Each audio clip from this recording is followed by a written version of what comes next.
Thank you. All right.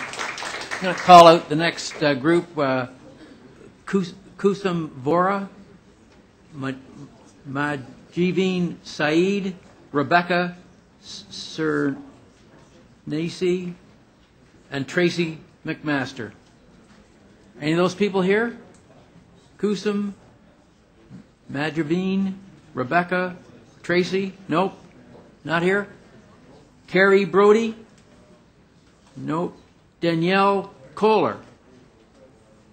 Danielle here. Cassie Barker? It's 197. Sharon Simpson? Oh, which one are you, ma'am? Pardon? Well. Are you Cassie? No, try Sharon. Sharon Simpson. Oh, Sharon Simpson? Thank you. Yes. Good. Well. I do. I did not know I'd be spending the night with you, but... Okay. I didn't know it either. So be it. I must say, I don't know how good it is for me so far on one end, but on the other end, it's been quite stimulating. Listen to all these Torontonians stand up for their city. That is an act.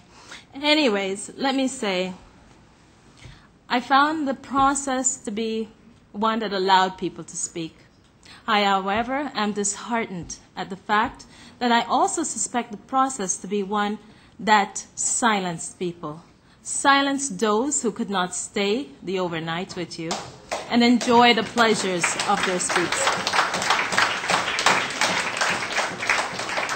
Now, to my very brief deputation. My name is Sharon Simpson, and I sit as the chair of the board of the Urban Alliance on Race Relations. The Urban Alliance on Race Relations has worked hard for more than 35 years in the city to promote an inclusive and livable city for all. We are well aware of the city's struggles to financially be responsible in meeting the needs of Torontonians, especially since amalgamation. However, in addressing the financial shortfall facing the city, we must not forget the people living in Toronto. Our city is only made great through the opportunities it offers for inclusive access to service and programs. As Torontonians, we have worked hard to make the city a place of opportunities for the disenfranchised and the downtrodden. We have, as a community, put in place through all the services and programs offered through support by the city, the beginnings of a safety net to allow those who are in need a helping hand and those who enjoy for those who can to enjoy the fruits of their labor. The current projection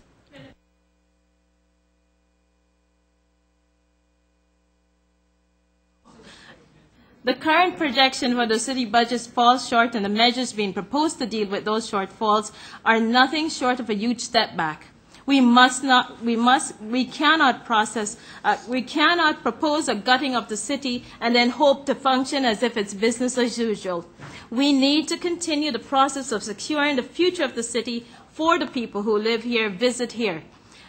We need to think beyond 2012. We need to know with convictions that we are not embarked on a process of a downward spiral that we may never recover from.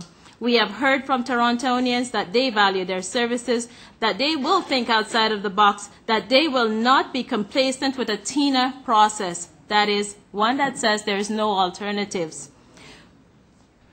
We live in a place where we raise our family, make mistakes, and welcome and support our old friends. Thank you very much. Any questions? Councillor Vaughan. There seems to be sort of an emerging sense that critical services, in particular for kids, should be run off of charity and not off of tax. And I'm curious as to whether or not you support this move towards either user fees or some sort of enforced charity as a way of getting out of city services. Not at all. I see thinking such as that as one that limits our possibilities. I see thinking such as that creates a box for us to continue to exist in. We need to think beyond that. And in terms of those services, which in this report they talk about offloading or if not offloading, entirely eliminating, the community grants, how critical are they to creating that city that is possibilities that you talk about? Essential. You know, as somebody who does not necessarily buy into the concept that the city has turned in terms of the essential services, meaning that you can then make the employees. Thank you very much. Sorry. Okay, the next one is 199, Alyssa Williams. Alyssa, are you here? Okay, after Alyssa would be Sophie Lucas, and then Alex McClellan, Grant Carroll, okay, Jim Meeks, and Natasha Pirani. Go ahead, Alyssa. Hello, am I clear enough? Yeah? Okay. My name is Alyssa Williams, and I'm entering my 4th year at Ryerson University. I thank you for this opportunity to speak. I will talk about some of the setbacks that these cuts have for students. So, the Ryerson population consists largely of students who commute. Some 30,000 cross our campus daily from Etobicoke, Scarborough, Jane and Finch, just to name a few, and admission numbers are only increasing, which means even more students will need to access public transit. These cuts will have a direct impact on many aspects of our lives, getting to class, to our multiple jobs, to placement and home. Public transit allows us to function within our daily lives. Affordable transit is especially crucial during a time where, in Ontario, we are saddled with paying the highest tuition fees in this country while receiving the lowest per-student funding. We must choose between buying textbooks and buying healthy food. Students are missing class to go to work just to afford rent. It's as though we are being penalized for pursuing an education that contributes to the future of this very city. Cuts to transit only add to the long list of barriers facing students.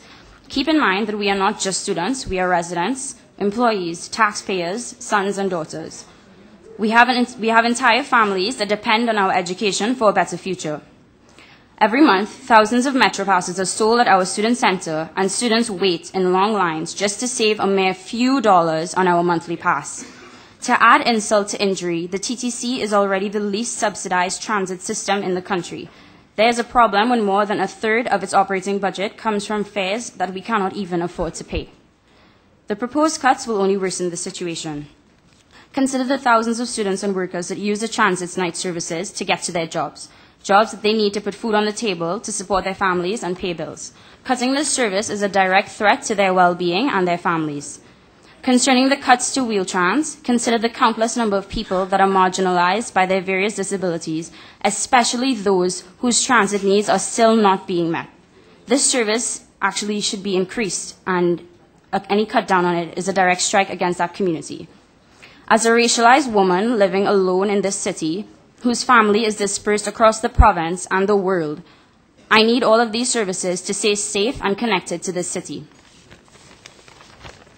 As a tax-paying resident, I refuse to lose my tax dollars and the city that I love to the private sector where I will have no say about how service is delivered.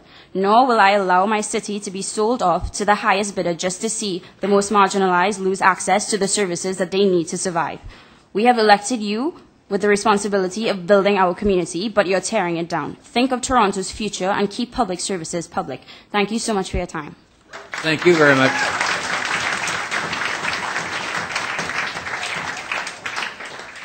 Thank you. I have no questioners of you and appreciate your time. Sophie Lucas here? No Sophie? 201, Alex McClellan. You're Alex? I'm Alex. Nice to see you. Go ahead, Alex. I'm here today to represent AIDS Action Now, a group of people concerned about issues related to HIV, AIDS, hepatitis C, and the health and well-being of marginalized groups. Just to clarify, AIDS Action Now doesn't receive any dollars from the city. I'm here to speak about how CPIP, especially the AIDS and drug prevention grants, and the work that the community groups carry out because of these grants. As you have heard, these are an essential part of life in Toronto for thousands of people. There are currently over 17,000 people living with HIV, living as residents in Toronto. That number is growing. Many people who have HIV also have hepatitis C.